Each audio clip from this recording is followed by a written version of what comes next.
At 19 years old, Ryan Carter learned exactly what he was worth to his family. Nothing. At least, that was the message his brothers sent. Their father, Charles Carter, had built one of the largest manufacturing companies in the state. From a single workshop, he created a billion-dollar empire.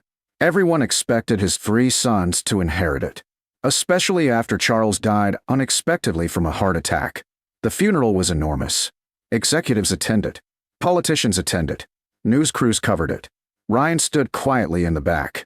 Unlike his older brothers, Ethan and Mark, he had never worked at Carter Industries. His father insisted he attend college first. Then life got complicated. Ryan dropped out after a serious injury.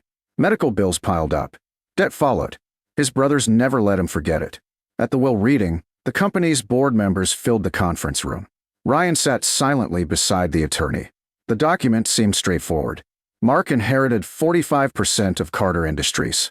Ethan inherited another 45%. The remaining shares transferred into a management trust. The brothers smiled. Exactly what they expected. Then the attorney reached the final page. And to Ryan Carter. The room became quiet. Ryan looked up. His brothers smirked. Neither expected much. The attorney adjusted his glasses. Charles Carter leaves the property located at 148 Willow Creek Road. Ryan frowned.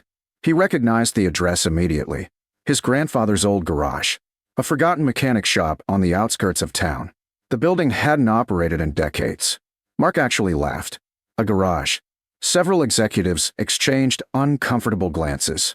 The attorney continued. The property and all contents transfer solely to Ryan Carter.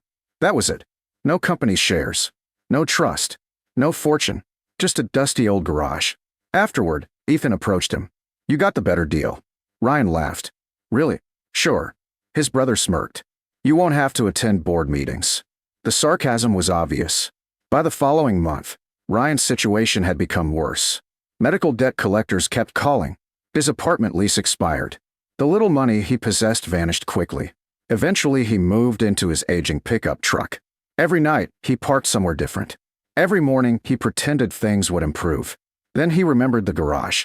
If nothing else, it had a roof. 2 days later, he drove to Willow Creek Road. The property sat beyond the city limits, surrounded by tall grass and aging oak trees. The building looked forgotten. A faded sign still hung above the entrance. Carter Automotive. His grandfather built it nearly 60 years earlier. Before the corporation. Before the factories. Before the wealth. Everything started here. Ryan unlocked the front door. Dust floated through sunlight. Old tools lined the walls. Workbenches remained exactly where they had always been. Classic car parts sat beneath protective sheets. The place felt frozen in time, yet surprisingly intact. A framed photograph hung above the main workbench. His grandfather standing beside a young Charles Carter. Both smiling, both covered in grease. Ryan smiled. For the first time in months, something felt familiar. The next several weeks became productive. He cleaned constantly, organized tools, repaired broken windows, restored electrical wiring. The garage slowly came back to life. One afternoon, while sweeping near the entrance, a black luxury SUV stopped outside. A sharply dressed man climbed out. My name is Victor Hale. He extended a hand. I represent an investment group. Ryan nodded cautiously. What can I do for you? We'd like to purchase your property. Ryan almost laughed. This garage. Victor smiled. I can offer $2 million. The broom nearly slipped from Ryan's hand. $2 million? For an abandoned mechanic shop? No. The answer surprised even him. Victor seemed equally surprised. If you reconsider. He handed over a business card. Call me. Then he left. 3 days later, another buyer appeared. Different company. Different representative. This offer reached $5 million. Again, Ryan refused. Now he was suspicious. Nobody paid millions for a dusty garage. Something wasn't adding up. That evening he began searching. Every cabinet. Every drawer. Every storage room. Nothing. Then he remembered something his grandfather often said. When something matters, hide it where people stop looking.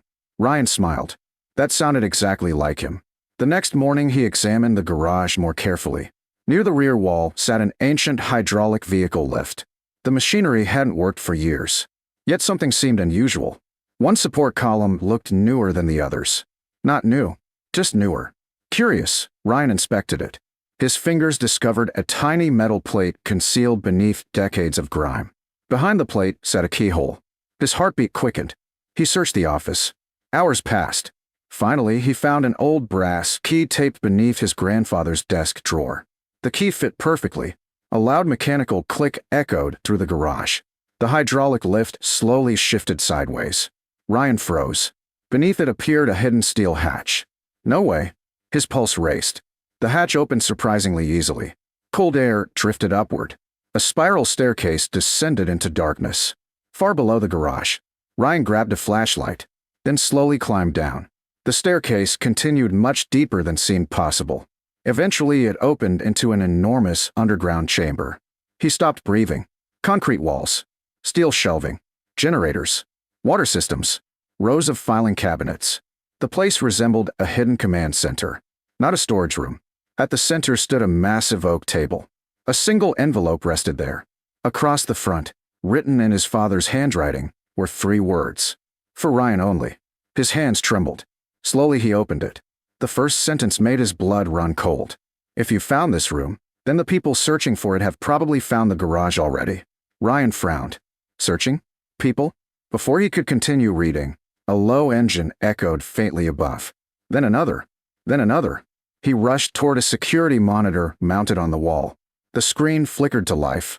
Outside the garage, 3 black SUVs had just pulled into the parking lot, and several men were already walking toward the front door. Ryan's pulse hammered. 3 black SUVs sat outside the garage. 6 men stepped out. None looked interested in old cars. None looked interested in restoration projects. They moved with purpose, like they had spent years searching for exactly this place. Ryan turned back to his father's letter. His hands shook as he continued reading. If they've arrived, they finally discovered what your grandfather built beneath this garage. He frowned. The next sentence stopped him cold. This underground facility isn't the inheritance. If the facility wasn't the inheritance, then what was? He continued reading. Nearly 50 years earlier, before Carter Industries became a corporation, Charles Carter and his father operated a small machine shop from the garage. While manufacturing precision components for mining equipment, they developed a revolutionary industrial process that dramatically reduced production costs. The invention eventually became the foundation of Carter Industries. But there was a problem. Several powerful competitors attempted to steal the technology. Patents vanished. Documents disappeared. Lawsuits followed. To protect everything, Ryan's grandfather built the underground archive. Every original patent, every engineering design, every ownership agreement, every financial record. Everything was hidden beneath the garage, waiting for the right person. Ryan turned another page. A valuation report slipped from the folder. Current trust value, $327 million. His eyes widened. $327 million. Not because of the garage, because the trust controlled ownership rights to dozens of patents, licensing agreements, and intellectual property assets still generating enormous revenue. Above him came a loud crash. The garage door. The men had entered. Ryan forced himself to keep reading. The trust transfers only to the heir who receives the garage and refuses the first purchase offer. A smile appeared despite the situation. Without realizing it, he had already qualified. The next pages contained patent filings, ownership records, licensing contracts, engineering schematics, everything meticulously preserved. Then he noticed another envelope. Smaller. Addressed simply. My son. His throat tightened. He opened it. Ryan, by now you're probably wondering why I left the company to your brothers and the garage to you. He smiled sadly. That question had crossed his mind more than once. The letter continued. The company tests business skills. The garage tests character. Ryan sat quietly. His father knew exactly how that sounded. Your brothers always loved success. You always loved building things. That's why this belongs to you. His eyes filled with tears. For years he had felt like the forgotten son. The disappointment. The one who never fit into corporate boardrooms. His father had seen something different. The next paragraph hit even harder. I never considered you the weakest. I considered you the most trustworthy. Ryan stared at the page. No one had ever told him that. Especially not his father. Another bang echoed through the facility. The intruders had found the hidden hatch. Time was running out. The final page contained one last instruction. Leave through the rail tunnel. A blueprint showed a concealed passage behind the generator room. Ryan grabbed the document case, stuffed every patent file and ownership record into a backpack, then hurried toward the rear of the facility. Behind several industrial generators sat a steel wheel. He turned it. A section of the concrete wall slowly slid open. A narrow tunnel stretched into darkness. Behind him came shouting. Someone was here. The files are gone. Find him. Ryan entered the passage.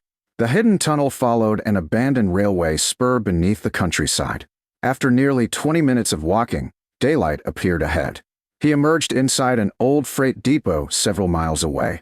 The building looked abandoned. Inside, however, sat a desk, a satellite phone, fresh batteries, and another envelope. His father had planned everything. Inside rested the business card of an attorney. A handwritten note beneath it read, "Call immediately." Ryan dialed. The attorney answered before the second ring. "Ryan Carter?" His eyes widened. "You know who I am? We've been expecting this call for years." The attorney explained everything. Charles Carter had established the Carter Innovation Trust decades earlier. The moment Ryan recovered the original documents, ownership transferred automatically. Legal protections activated immediately. Patent authorities were notified. Federal investigators were notified. Financial regulators were notified. The men searching the garage weren't investors. They represented shell corporations connected to industrial espionage operations dating back decades.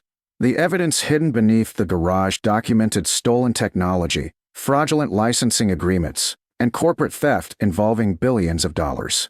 Investigators moved quickly. Search warrants followed. Corporate offices were raided. Several executives were arrested. Lawsuits reopened. Ownership rights were restored.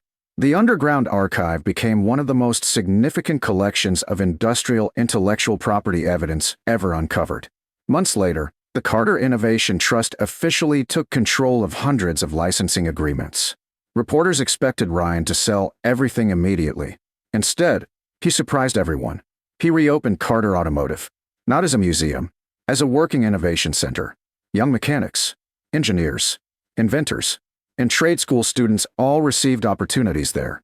Scholarships funded vocational training. Small inventors received grants to protect their ideas. Programs helped young adults struggling with homelessness learn skilled trades. Exactly the kind of people Ryan understood. 1 year later, the old garage looked completely different. The faded sign had been restored. The workbenches were active again. Classic cars filled the bays. Students worked alongside experienced mechanics. The place buzzed with life. One afternoon, Ryan stood beside the framed photograph of his grandfather and father. The same picture still hung above the workbench. Only now it overlooked a thriving workshop. His brothers eventually visited. For several minutes, they simply stared. Finally, Mark shook his head. "We thought Dad gave you the worst inheritance." Ryan smiled. "So did I." They laughed. For the first time in years, there was no bitterness. Only understanding. Most people believed Ryan inherited a dusty garage, while his brothers inherited a billion-dollar company. That wasn't the real story. The garage wasn't the consolation prize. It was the foundation. The place where everything began. The place where his grandfather built a dream. The place where his father protected a legacy. And the place where a homeless 19-year-old finally discovered his true worth. The hidden archive wasn't the treasure. The patents weren't the treasure. Even the money wasn't the treasure. What Ryan truly inherited was belief. The belief that character mattered more than status. That builders mattered as much as executives. And that sometimes the most valuable thing in a family is the part everyone else overlooks.